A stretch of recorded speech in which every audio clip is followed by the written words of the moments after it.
આશરે ઘણા વર્ષો પહેલાની આ વાત છે, જ્યારે ભારત અને પાકિસ્તાનના ભાગલા પડ્યા ન હતા. ત્યારે ભારત, પાકિસ્તાન, બાંગ્લાદેશ આ બધા પ્રદેશ મળીને હિન્દુસ્તાન કહેવાતો હતો.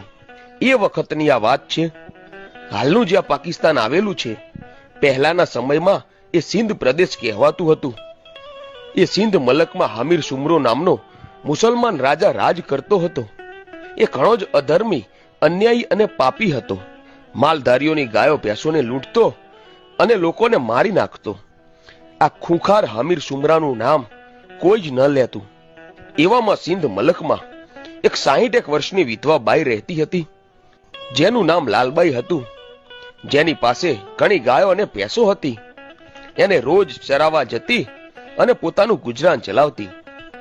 એક દિવસ ગુજરાતના સૌરાષ્ટ્રમાંથી વરુડીમાં સ્વયં સિંધ પ્રદેશમાં 7 વર્ષની દીકરીનું રૂપ લઈને આવે છે અને આ લાલબાઈને મળે છે અને કહ્યું, હે માજી, મને સાચવશો?